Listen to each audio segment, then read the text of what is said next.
I have the pleasure of introducing our speaker today. He's a friend of mine, and we go a long ways back. I know that many of you all know Hallerin, and if you read the news, you know a lot about it. So I'm not going to tell you, I'm going to tell you a few things about Hallerin. My wife and I discussed Hallerin in a time, and we came to the conclusion about Hallerin that if Manus didn't exist, Hallerin wouldn't have been. Hallerin is a pleasure to be around and gentle. He is a champion of the American way. He is a catalyst of goodwill. He is a man of simple faith and a man of multiple good deeds. Hallerin has been in the newspaper business for 21 years.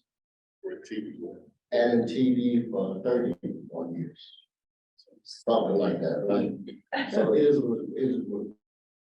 a great pleasure to present you out of you.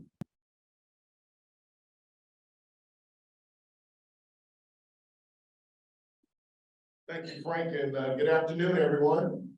Good afternoon, everyone. I just wanted to let you know the date of the next time I will be speaking to the Downtown Rotary Club in April of 2053.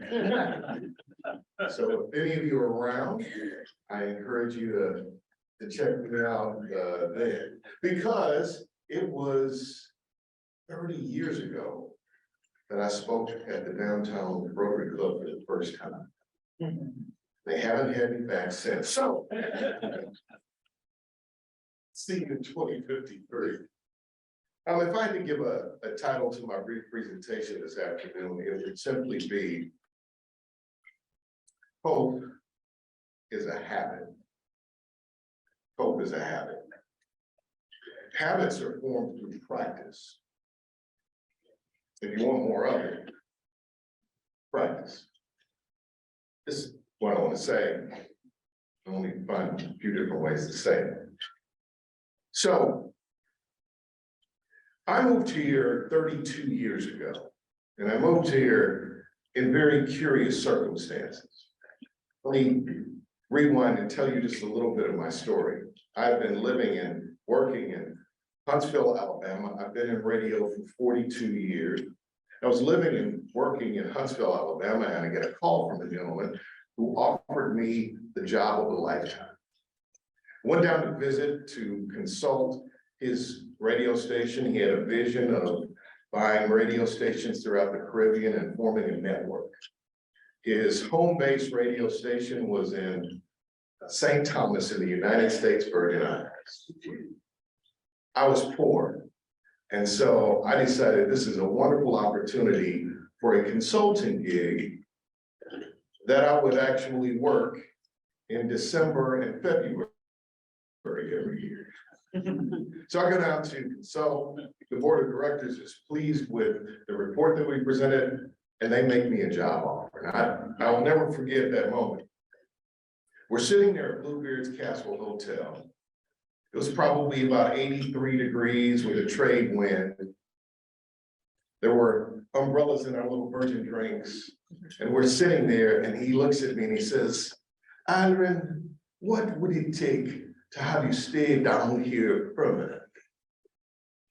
I don't want to be here permanently. I want to consult in December and February. So I thought I would rush it back and play with a fastball. At that time, they told me if you made your age times $10,000, you were making some money. And at the time, I was 21-ish. I thought, I'm gonna break this guy back. I said, well, I would need like $30,000 a year. He looks at me and goes, no problem. I go, wait. I said, I actually am gonna need a vehicle because the one I have back at home is not. He said, we'll buy you a new one. No problem. I said, well, you know, half the the joy of living in the Virgin Islands is actually living on the water. I would need a condo on the ocean. I know that's asking way too much. He said, I own several. No problem. By this time,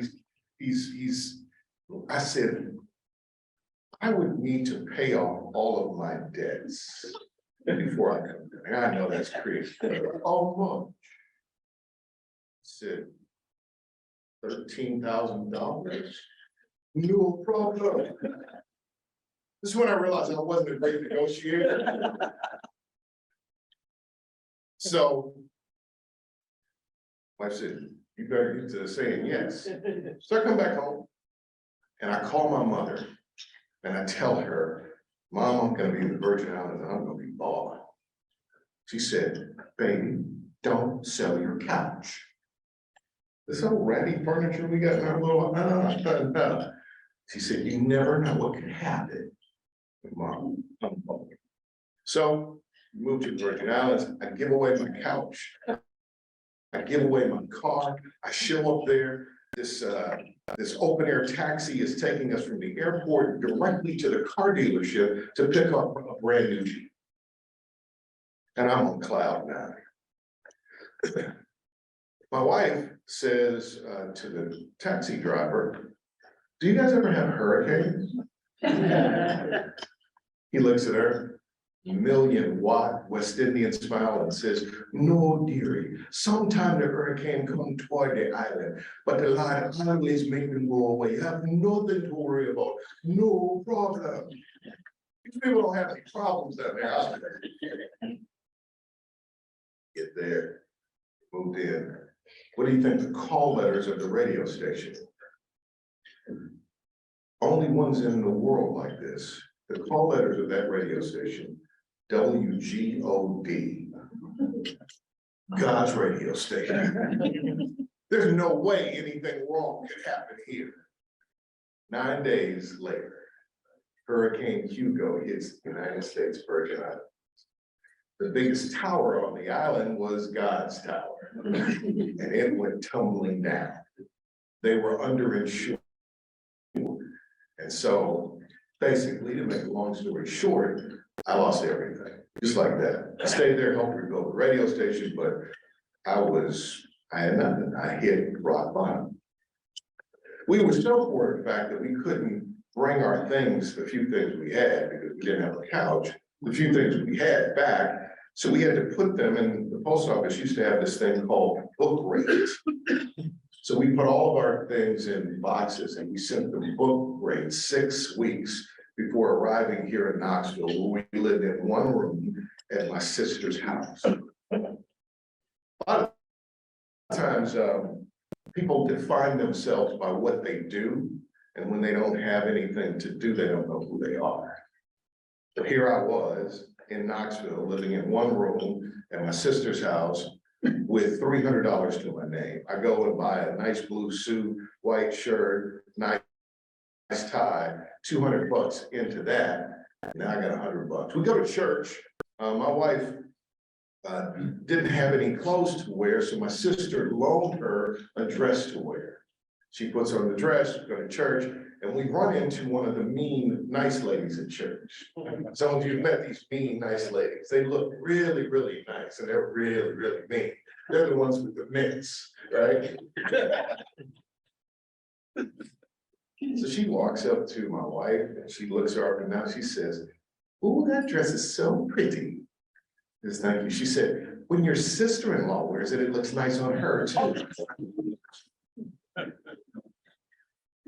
Emasculated. Sitting there on the front. My best friend, John Wright, was sitting next to me. I got $100. I don't know anyone in town. I don't have any contacts. And I'm spending the bulk of my days riding the bus looking for work. I don't know anybody. And I remember sitting there that day, and my sister's house was in Mechanicsville, and from her front porch, you could see the sun sphere. And I remember saying these words, "I'm gonna make it. I'm gonna make it." And I remember sitting there thinking, I'm gonna make it. I had this hope Hope is defined as desire accompanied by confident expectation. That's hope, the verb. Hope, the noun, is the person or place of last resort. And it seems like the miracles happen whenever hope kind of meets hope at that intersection. And I remember sitting there feeling hopeful. And a few years back, I was thinking back on this story, and I was wondering where it came from. Where this hope? I would describe hope as the pilot light of goodness that stays on even when there's no fire on the stove. I remember I had this hope, and I was like, where'd that come from? Where'd that come from? It was a reflexive response to my situation. It was a reflex. It was more than a response, because as soon as I hit this particular rock bottom in my life, my response was, I'm gonna make it. It was a reflex. I didn't have to think much about it. Here's something that I've learned about rock bottoms. Rock bottoms are really great for understanding a lot of things. Three important things. Number one, when you hit rock bottom, if any of you have ever had a rock bottom situation in your life, and there are different kinds, financial, personal, physical, spiritual, you hit a rock bottom, and all of a sudden you find out who you really are, what you're really made of. When you hit rock bottom, you find out who your real friends are. You find out who really loves you. You get exposed to a different quality of love, the kind that lasts, that's unconditional. And you find out who God is. Not the Sunday God, I'm talking about the Wednesday God, the God that shows up in the rock bottom places of your life. And that rock bottom flips and it turns into bedrock. It's the foundation of which you build your way out. And you have this twitch of hope. And I started to think, how did I get that way? Why did I have any hope? Let me pause to say this, because I think the work of organizations like yours, really what you're in the business of is hope. If you think about the four-way test, if you think about the way Rotarians have chosen to show up in the world, it really is about dispensing hope. In a world where we see a lot of hopelessness. You look at the news these days, if you're crazy enough to do that, and it is, I live in that world. I swim in that world. I go home and have to take a shower. It's just grimy and slimy. But hear me on this. The absence of a needed thing is not a crisis, it's a calling. I'll say that again. The absence of a needed thing isn't a crisis, it's a calling. If, for instance, there were no water in Knoxville, might be a good idea to start a water service. If there's no hope in the world, we might want to start a third shift and start producing more hope. Where did it come from? I used to hear my father say all the time, I'm gonna make it. It didn't matter what was going on in his life. And I saw my father climb the mountain, I saw my father hit rock bottom. And it was his failures actually that made me love him even more, because he had this amazing resiliency to bounce back, to fight his way back. And in the worst of times, he would always say, I'm gonna make it. I asked my dad, I said, Dad, where did you get that? Because your circumstances do not put you in a position to say that sentence with such conviction. He said, I'm gonna make it because I know I am. He said, my father used to say that. Do you know your grandfather's story? I said, no. My grandfather was born in Chattanooga, Tennessee, before 1900. They found him under a house at about 6 years of age. He was living under a house because his father and his brother had died and his mother disappeared. This is right about the time of Reconstruction in the United States of America. He was taken emaciated from under a house. Some people heard some rustling and they saw these two bug eyes They had some kind of lantern, they tell me, and they thought it was a critter. It was my grandfather. I think his growth was stunted through malnutrition because as a grown man, he was 5'3" and maybe 100 pounds soaking wet. And he was taken to the Steele Home for Children in Chattanooga. A woman by the name of Elmira Steele had moved to Chattanooga, Tennessee to open an orphanage because the women that were part of her missionary board were trying to figure out ways that they could do work around the world. And then, so they wanted to do missionary work, and they were thinking about going to other countries. And then you had the children of all of these former slaves that had been cast aside in the streets of America with nowhere to go and nobody to love them and take care of them. And she decided to do something that actually was illegal in the state of Tennessee. She decided to open an orphanage for children of color and handicapped children of all colors. It was interracial and it was illegal, but she started it anyway. She took my grandfather in. One of the things she would say to the people she had in the orphanage was, "You're gonna make it." So he did. He had hope. That was the only thing he had to give his family, was hope. He married a woman named Flora Lee. He was 5'3". She was 5'3" in every direction.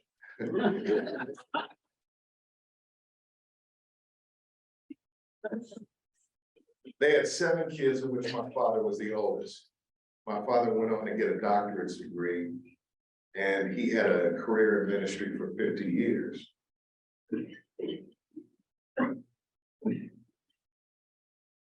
he changed my life. The only thing that my grandfather had to give my father, I mean, the only thing that he had to give him, was hope. And that was enough. There was absolutely enough. He gave him hope. And what my father left me was hope. I use the word hope as an acronym. People who live with this habit of hope. By the way, if you are interested in habit formation, there's a great book called Good Habits, Bad Habits by Dr. Wendy Wood. She says their research has found that fully 43% of what you do on a daily basis is unconscious habit.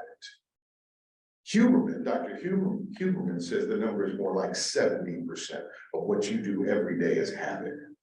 You think a thought, you think that thought over and over, you make a neural pathway, that neural pathway gets thicker, and all you need is a cue, a trigger, and you will go there.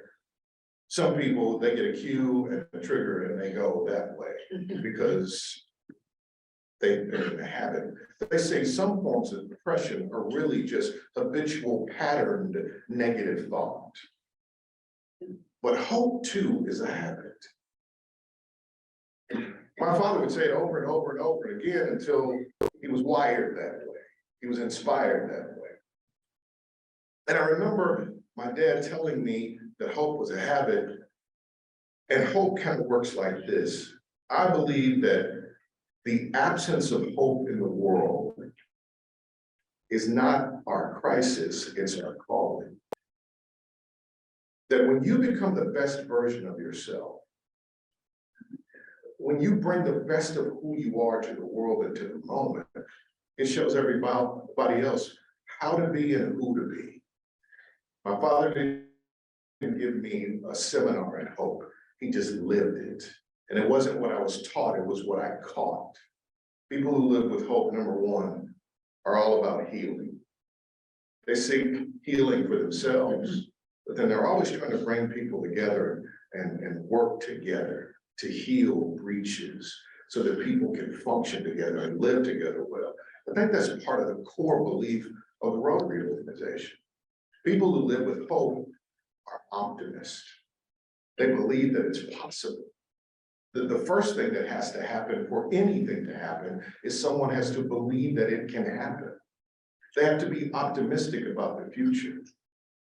When you show up in a boardroom, when you show up on a committee, when you show up on a ball field, if you're the one who believes that we can win, we might find a way to do it. I remember interviewing Pat Summitt. Pat Summitt had no experience in coaching at all. They hired her at 22 to run the program. She had no idea. But here's what she told me. She said, Hallerin, I'm glad that I had the courage to try. And I believe we could. People who live with hope, healers, they're optimists. They're all about progress. Heard one guy say it this way: fix more than you break, give more than you take. That when we show up in the world, if you're in the room, it should be better than when you walked in. We help people make progress. And then finally, E, we're evangelists. We're evangelists for excellence. We not only sell it, we tell it. We change the conversation. We change the narrative. When everybody is speaking doubt, we speak hope. We speak life. And we do it so habitually that it becomes our reflex to the rock bottom places. I think what we need personally is the world needs more hope. And the only way we get it is through people who believe and people who do it habitually. I hit rock bottom and my reflex was I'm gonna make it. Because my grandfather and my father believed they were gonna make it. I asked myself one day, what will people believe based on what I say and what I do? And what about you? I commend to you today hope. And I say to you that hope is a habit. And I call you to practice because we need it. Thank you. God bless you.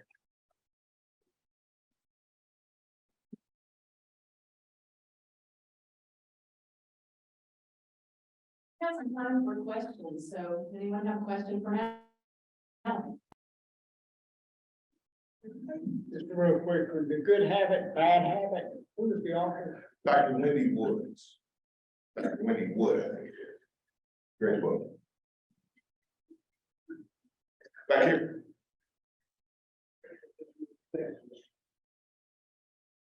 How long does it take to develop a habit? Okay, so there's the research on habit formation is very interesting. Many of you have heard 21 days. Maybe you've heard that it takes 21 days. That is not what the latest brain research says. It spans in a range between 67 days and 250 days based on the type of habit you're trying to make. But they say the better average is around 66 or 67 days for you to start to have momentum. And momentum is that shift where you move from having to wanting to. Some of you might start working out, you're like, I gotta go to the gym. And then you'll get into your rhythm and all of a sudden you're like, I don't wanna go to the gym. So it's about 67 days, but to fundamentally change the wiring of your brain so it becomes more automatic, it's 18 months. So if you can stay consistent for about 18 months, that's the latest brain research. Wendy Wood talks about it in her book. Huberman talks about it in his work as well. What's the name of Huberman's book? Do you remember? Refer to the Huberman Lab podcast. Okay. And he does a whole podcast Okay. on memory, on habits. Okay. Yep. So I have a question about how you begin to, I believe it's a practice. If you haven't inherited hope from your parents or your grandparents, how do you begin to develop that practice? That's a really excellent question. I think the beginning of hope circuitry is through gratitude. The practice of gratitude. So the latest brain research on gratitude says that if you do it habitually, it has the same effect on the brain as most modern antidepressant drugs. Wellbutrin, Lexapro, that series of medications. So there is a very specific type of journaling, gratitude journaling. So you start the morning by writing down 3 things for which you're grateful.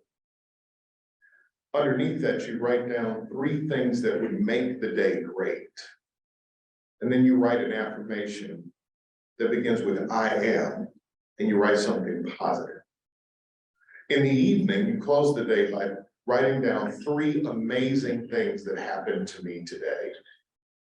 And it doesn't have to be positive to be amazing, because we learn a lot of life's best lessons through hard times. But it's all about how you frame what's happening to you. 3 amazing things that happen. And then you write, what could I have done to make today even better? This is a very specific type of gratitude journal. The science of that gratitude journaling is really rooted in noticing. So for instance, once you start to become more grateful, you notice more things for which to be grateful, in much the same way, if you buy a car, you start to see them everywhere. It's not because there are more of them, it's because you're aware. So your intention will begin to direct your attention. Second part of it, what would make the day great, is really rooted in this notion of agency. Hopelessness sets in when a human being doesn't believe that anything they do could change their outcome. So what you're starting to build into your mindset is that you can have an impact on the quality and outcomes of your days. Then a lot of times the worst things that are said about you are said by you to you. So the very negative internal dialogue that happens within us has a very destructive effect. So it leads you to start having more positive dialogue. But then now we come to verification. Mark Seligman, who's kind of the founding father of the field of positive psychology, says that human beings are not Homo sapiens wise, we're more Homo prospectus. In other words, we prospect for what we expect. So if your life has been framed negatively, my past was negative, my present is negative, then as we look out to the future, we are looking for the thing that we experience the most. We prospect for what we expect. So if you have learned to reframe your world, it changes the nature of your expectancy. So when you write down 3 amazing things that happened to me today, what happens is you start to have this mindset that says, amazing things happen to me every day. And you start to expect amazing things to happen to you today. It's really like this wiring thing. So they found that as a prescription for generating positive emotions or hope. You start with gratitude. They say when you walk in any room, 10 people, 3 are haters. They hate your guts. They hate you. Right? 3 people really love you. They really love you. 4 people are on the fence, right? Most people will track to the haters and focus all of their attention there, right? But if you would just look over at the people who love you and put your attention there, you might get the ones on the fence over on your side, right? So that's another long-winded answer, but. Hallerin, you've been able to interview a lot of remarkable people, obviously. Who are some of those that might have been the most unexpectedly impactful, unexpectedly impactful figures? Not necessarily, a giant or maybe not a small figure, but somebody who maybe provided you with advice or guidance that really has stuck with you since. In the nature of advice and guidance that I've interviewed, believe it or not, Helen and Ellen from the Love Kitchen, Yeah. just absolutely remarkable. They were fantastic. We are launching in May the 21st season of our TV show, Anything is Possible, on Channel 8, Sunday mornings. You will be surprised by some of the interviews this year, but comedian Leanne Morgan, wait until you see that interview. It's pretty amazing. The backstory, she just dropped a new Netflix special. And she's in her 50s and coming into her prime. Thank you, Don. You don't know what you're talking about. But her story is pretty dang incredible. She did something in her special that I've never seen done. And if you haven't seen her Netflix special, it is hilarious. She signs the big Netflix deal. She's just coming off a 100-city tour. She's just stepping into a new 150-city tour, and she is a rising star. Look for a lot of stuff. At the end of the Netflix special, though, the way she's a master storyteller, but the way she weaves the story, she tells the story of everybody in her family, her husband, every one of her kids. And at the end of the special, I've never seen a comedian do this. She brought her entire family out on the stage. Every one of them is there. And it's just powerful. That interview this year was one that really stood out to me. It was pretty special. That's right. So Helen, you saw the play South Pacific? I did not. Okay, you should. Okay. In South Pacific, you have a character named Mama Rosa who talks about this one line sticks with me. It's, you can't have dreams come true if you don't have dreams. So love it. And so when I think of what you just talked about today, how do we get that to the 3-year-olds in our city who aren't ready for school when they get to kindergarten? And, you know, you can have the street of the 3rd grade hold back and stuff like that, but they're already way behind. They're gonna have a very difficult time. And the family units aren't what they used to be. Right. You and I grew up. So how do we get this message? Because, you know, it's almost like we need to start school at 3.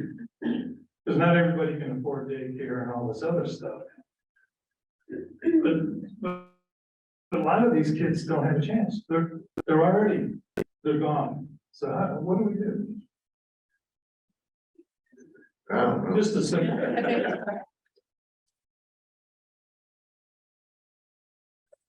But you know, this is where it takes the village, with the churches and everybody else, try and help these kids. Jeffrey, you know, I thought there was something really interesting about Jeffrey Canada in Harlem. And if you guys haven't seen the Harlem Children's Zone, they did something I think it needs to be replicated all across the country.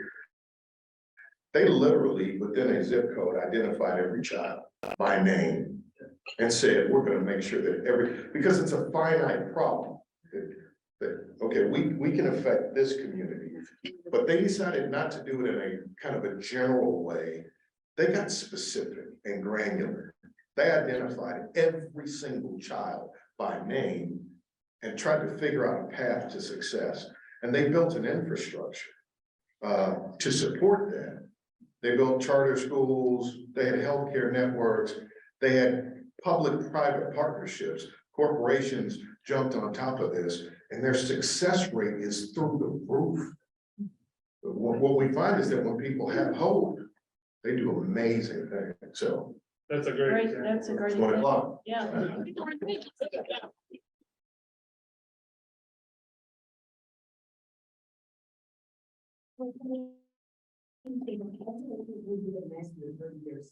I'll take your word for it. It's our tradition, Helen, to donate a book in honor of our speaker. And so we've been giving these books this year to the East Knox County Elementary School. And if you will sign it, we will donate it on your behalf.